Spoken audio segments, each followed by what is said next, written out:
இலங்கையில் இந்த சிறைச்சாலையில் நடக்கிற கலவரங்கள் முதல்ல நீர்கொழும்புல ஆரம்பித்து இப்பொழுது சகல சிறைச்சாலைக்குமே இப்போ கலவரங்கள் பரவி இருக்குன்னு சொல்லலாம். இதுக்கு பின்னால் திட்டமிட்ட சூழ்ச்சி சதிகள் நாசவேலை இருக்கிறதாக பொறுப்பான அரசாங்க அதிகாரிகளே தெரிவித்திருக்கிறார்கள். பாராளுமன்றத்திலேயே அம்பலப்படுத்தி இருக்கிறார்கள். எங்கே இது இப்போ திரும்ப ஆரம்பிச்சிருக்குன்னு சொன்னால் நேற்று இரவு ஆரம்பிச்சிருக்கிறது. நேற்று இரவு கொழும்பு மெகசின் சிறைச்சாலையில் தான் 11 கைதிகள் இதில் இந்த சண்டையில் கலவரத்தில் காயமடைந்து ஒரு உயிரிழப்பும் பதிவாக இருக்கிறது. எப்படி நேற்று இரவு ஆரம்பமானதுன்னு சொன்னால் வெளியில் இருந்து ஒரு குறிப்பிட்ட நபர்களால் ஒரு பொதி பாசல் ஒன்று சிறைச்சாலைக்கு உள்ளே போடப்பட்டிருக்கிறது. தூக்கி வீசப்பட்ட நிலையில் அதை சிறை அதிகாரிகள் கண்டெடுத்து அதை மீட்டிருக்கிறார்கள்.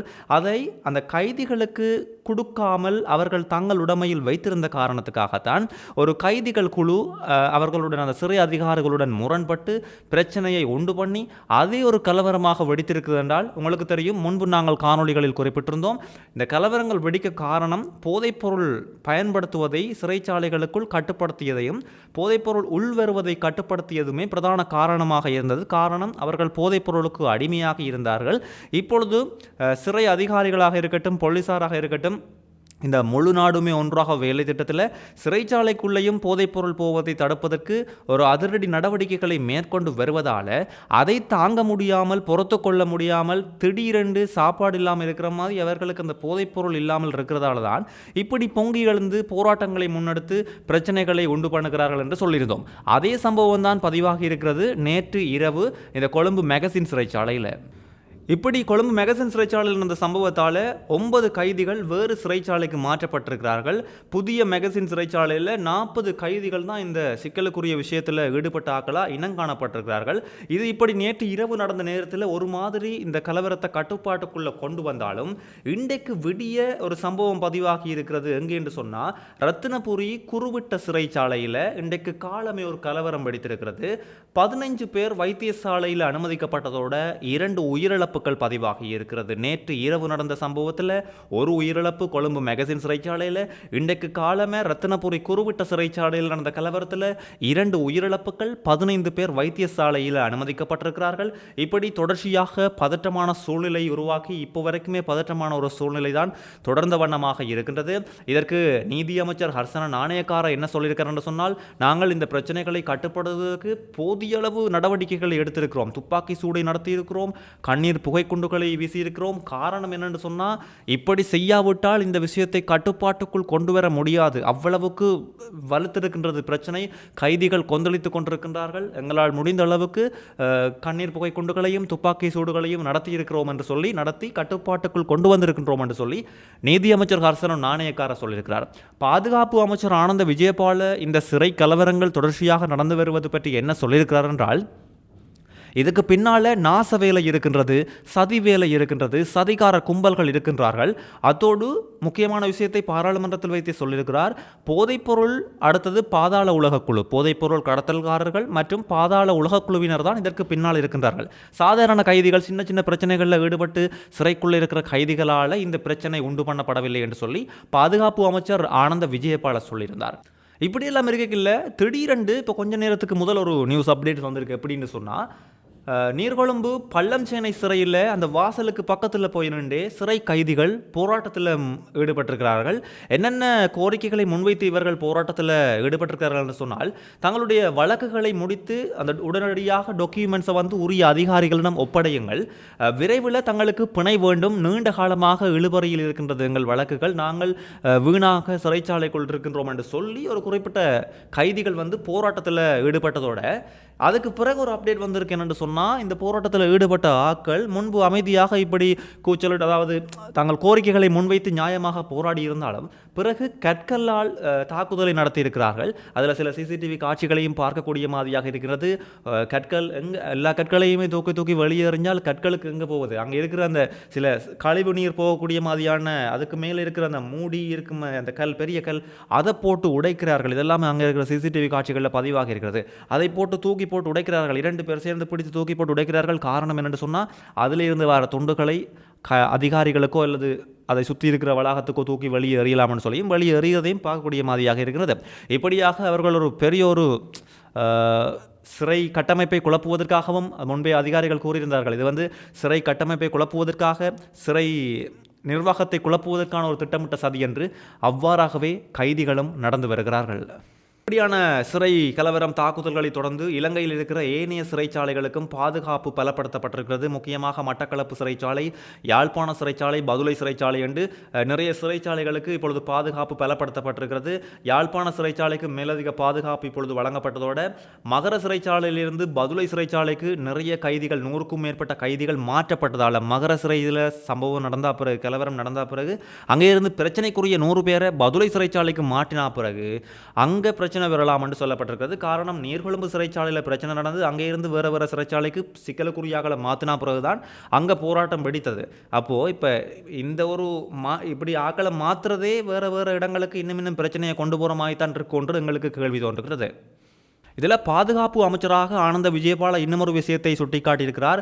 எஸ்டிஎஃபாக இருக்கட்டும், விமானப்படையாக இருக்கட்டும், போலீஸாராக இருக்கட்டும், இந்த பாதுகாப்பை பலப்படுத்துவதற்காக கலவரத்தை அடக்குவதற்காக குவிக்கப்பட்டாலும் கைதிகளின் உயிரில் அக்கறை செலுத்துங்கள், கைதிகளின் உயிர் முக்கியம் என்றவாறாக, அதாவது நிலைமையை கட்டுப்பாட்டுக்குள் கொண்டு வர நீங்கள் என்னவும் செய்யுங்கள்.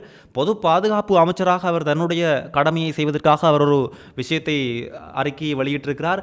யாராக இருந்தாலும் உயிர்கள் முக்கியம், கைதிகளின் உயிர்களை பாதுகாக்க சொல்லி பொது பாதுகாப்பு அமைச்சர் ஆனந்த விஜயபால ஒரு கருத்தையும் முன்வைத்திருக்கிறார். இப்படி இருக்கையில் ஐக்கிய மக்கள் சக்தியின் முன்னாள் அமைச்சர் அகிலவிராஜ் காரியம் கைது செய்யப்பட்டு இப்போ 18ஆம் தேதி வரை விளக்கமறியலில் இருக்கின்றார். அப்போ இப்படியான சிறை கலவரங்கள் ஒரு அசாதாரண நிலை உருவாகும் பொழுது இந்த முன்னாள் அமைச்சருக்கு பாதுகாப்பு இல்லை என்றவாறு ஐக்கிய மக்கள் சக்தியின் உரிய ஒரு எம்பியோரால் கோரிக்கையை முன்வைத்திருக்கிறார். யாருக்குன்னு சொன்னால் உரிய சிறை அதிகாரிகளுக்கும் உரிய அதிகாரிகளுக்கும் ஒரு கடிதத்தை அனுப்பியிருக்கிறார். அதாவது இவர் உள்ளே இருக்கிறபடியாக இவருக்கு பாதுகாப்பு இல்லாத ஒரு தன்மை நிலவுகிறது, இதில் கருத்தில் கொள்ள வேண்டும், இந்த விஷயத்தை கொஞ்சமாக வச்சும் கரிசனை காட்டுங்கள் என்று சொல்லி அதுக்காக இவரை விடுதலை செய்யுங்கள் என்று சொல்லல, அவருடைய பாதுகாப்பை உறுதிப்படுத்துங்கள் என்று சொல்லி ஐக்கிய மக்கள் சக்தியால் கடிதம் ஒன்று அனுப்பப்பட்டிருக்கிறது. யாருக்காக? முன்னாள் அமைச்சர் அகிலவிராஜ் காரியவசம். கோட்டபாய ராஜபக்ச இவருக்கு நிறைய வழக்குகள் போய் வரும் நேரத்தில் இந்த மனித உரிமை செயற்பாட்டாளர்கள் லலித் குகன் காணாமலாக்கப்பட்ட வழக்கில் இவருக்கு இவருக்கு தொடர்பு இருக்குது, இவர் சாட்சியம் அளிக்க வேண்டும் என்று சொல்லி இவரை யாழ்ப்பாணம் நீதிமன்றத்துக்கு அழைத்த நேரத்தில் சாட்சியம் அளிக்க இவர் தனக்கு பாதுகாப்பு இல்லை, உயிர் அச்சுறுத்தல் இருக்குன்னு சொல்லி தட்டி கழிச்சுட்டே வந்த நிலையில் இப்போ கொழும்பு உயர்நீதிமன்றம் ஒரு முக்கியமான அதிரடி உத்தரவை பிறப்பித்திருக்கின்றது. வீடியோ கால் மூலமாக யாழ்ப்பாணம் நீதிமன்றத்துக்கு இவர் சாட்சியம் அளிக்க வேண்டும். இப்போ வருகிற செப்டம்பர் 29ஆம் தேதி கொழும்பு நீதவான் நீதிமன்றத்தில் இருந்து யாழ்ப்பாணம் நீதவான் நீதிமன்றத்துக்கு முன்னாள் ஜனாதிபதி கோட்டபாய ராஜபக்ச வீடியோ கால் மூலமாக சாட்சியம் அளிக்க வேண்டும் என்று சொல்லி சொல்லப்பட்டிருக்கிறது. 2011ஆம் ஆண்டு மனித உரிமை செயற்பாட்டாளர்களான லலித் குகன் காணாமலாக்கப்பட்ட விவகாரம் தொடர்பிலேயே இந்த வழக்கு இப்போ வரைக்குமே யாழ்ப்பாணத்தில் தொடரப்பட்டு வருகிறது. பார்க்கலாம், முன்னாள் ஜனாதிபதி கோட்டபாய ராஜபக்ச வருகிற செப்டம்பர் 29ஆம் தேதி வீடியோ கால் மூலமாக சாட்சியம் அளிப்பாரா, அவர் என்ன சொல்ல இருக்கிறார் என்பதை விரிவாக அடுத்தடுத்த காணொளிகளில் நாங்கள் உங்களுக்கு தருவோம். மோட்டார் சைக்கிள் பயன்படுத்துகிறார்கள், ஓட்டுறாக்கள், பின்னிக்கிறார்கள், SLS தரம் வாய்ந்த தலைக்கவசங்கள் ஹெல்மெட்ஸை அணிய வேண்டும் என்று சொல்லி போக்குவரத்து நெடுஞ்சாலைகள் அமைச்சு அறிவுறுத்தி இருக்கின்றது. காரணம் என்று சொன்னால் இலங்கையில் நடக்கிற விபத்துக்களில் உயிரிழப்புகள் அதிகம், அதுலேயும் மோட்டார் சைக்கிளில் போய் அடிபட்டு விழுந்து உயிரிழக்கிறார்கள் அதிகம். காரணம் தலைகளில் ஏற்படும் பெரிய பெரிய காயங்கள் தான் இந்த உயிரிழப்புக்கு காரணம் என்று சொல்லி, அப்போ மேக்சிமம் நாங்கள் எங்களை பாதுகாத்து கொள்ளணும் என்று சொன்னால் அதுக்கு உரிய SLS தரம் வாய்ந்த ஹெல்மெட்டை தலைக்கவசங்களை அணிந்தால் அதில் இருந்து பாதுகாப்பை பெறலாம் என்று சொல்லி போக்குவரத்து நெடுஞ்சாலைகள் அமைச்சு தெரிவித்திருக்கிறது. அதோட முக்கியமான ஒரு விஷயத்தை சொல்லியிருக்கிறார்கள். ஒவ்வொரு வருடமுமே 2500 பேர் வீதி விபத்துக்களில் உயிரிழக்கிறார்கள். அதிலையும் 1000க்கு மேற்பட்டவர்கள் மோட்டார் சைக்கிள் இருசக்கர வாகனங்கள் செலுத்துவதாலும் ஓட்டுவதாலும் பின்னுக்கு இருக்கிறதாலையும் அதில் விபத்துக்களில் உயிரிழக்கிறதாக சொல்லப்பட்டிருக்கிறது. இந்த வருஷம் மட்டுமே இந்த 7 மாதங்களில் 749 உயிரிழப்புகள் இந்த சாலை விபத்துக்களில் பதிவாகி இருப்பதாகவும் போக்குவரத்து நெடுஞ்சாலைகள் திணைக்களம் தெரிவித்திருக்கிறது. இந்த நிலையில் போலீசார் இன்னும் ஒரு விஷயத்தை சொல்லியிருக்கிறார்கள்.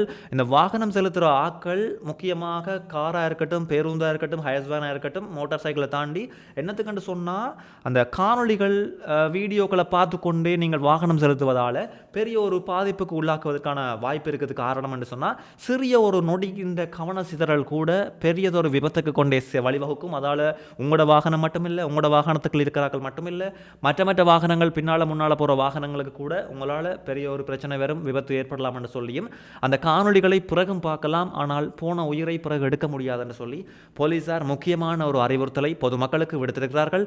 காணொளிகளை வாகனம் செலுத்தும் பொழுது பார்க்க வேண்டாம் என்று சொல்லி கொழும்பு கொள்ளுப்பட்டி சந்தையில் ஒரு வெளிநாட்டவர் கைது செய்யப்பட்டிருக்கிறார். ஒரு அரை காச்சட்டை டிஷர்ட் போட்ட ஒரு வெளிநாட்டவர் பார்க்க ஒரு சீன நாட்டவர் போல இருக்கின்றார். இந்த புகைப்படத்தை நீங்கள் பார்க்கக்கூடிய மாதிரியாக இருக்கும். என்ன நடந்திருக்கிறது சொன்னால், வீதியில் நின்றவரிடம் இவர் சாதாரணமாக நடந்து வந்த நேரத்தில் அவருடைய தொலைபேசியை பறித்து கொண்டு தப்பி ஓடி இருக்கிறார். அந்த நேரத்தில் அந்த பறை கொடுத்தவர் அதிர்ச்சியில் உறைந்திருந்த போது அவர் கத்தி கூச்சலிட்டிருக்கிறார். ஆனால் அவரால் ஓடி பிடிக்க முடியவில்லை. அந்த உள்ளூரை சேர்ந்த ஒரு நபர் அந்த வெளிநாட்டவரை துரத்தி பிடித்து அந்த மக்கள் அவரை சுற்றி இருக்கிற புகைப்படம் பார்க்கக்கூடிய மாதிரியாக இருக்கிறது. அந்த தொலைபேசியை இப்பொழுது போலீசார் மீட்டிருக்கிறார்கள். இந்த வெளிநாட்டவரை இப்பொழுது கைது செய்திருக்கிறார்கள். இவர் தொடர்பான விசாரணைகளை கொள்ளுப்பட்டி போலீசார் தொடர்ச்சியாக மேற்கொண்டு வருகிறார்கள்.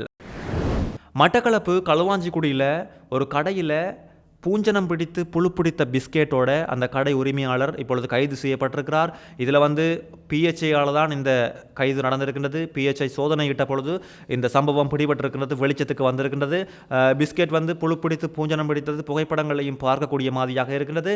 இன்றைக்கு தான் இந்த சம்பவம் பதிவாக இருக்கிறது. பிஸ்கெட்டை உற்பத்தி செய்தவர், விநியோகம் செய்தவர், விற்பனை செய்தவர் மீதும் வழக்கு தொடரப்பட்டிருக்கிறது. இந்த பிஸ்கெட்டை உற்பத்தி செய்தவருக்கு 46,000 ரூபாய் தண்டப்பணம் விதிக்கப்பட்டதோட சகல கடைகளிலும் இந்த பிராண்டுக்குரிய பிஸ்கெட்டுகளை மீளப்பெறுமாறும் அதிரடியாக அறிவுறுத்தல் விடுக்கப்பட்டது. போலீஸ் மா அதிபரையும் பிரதம நீதியரசரையும் அவருடைய வீடுகள் இருவருடைய வீடுகளையும் சுற்றியுள்ள தெருக்களையும் தனது தொலைபேசியில் காணொளி எடுத்த குற்றத்திற்காக ஒருவர் கைது செய்யப்பட்டிருக்கிறார். 40 வயதுடைய நபர் ஒருவர் தான் கைது செய்யப்பட்டிருக்கிறார். சொகுசு வாகனத்தில் வந்துதான் இந்த காணொளியை இவர் தொலைபேசியில் எடுத்ததாக போலீசார் தெரிவித்திருக்கிறார்கள்.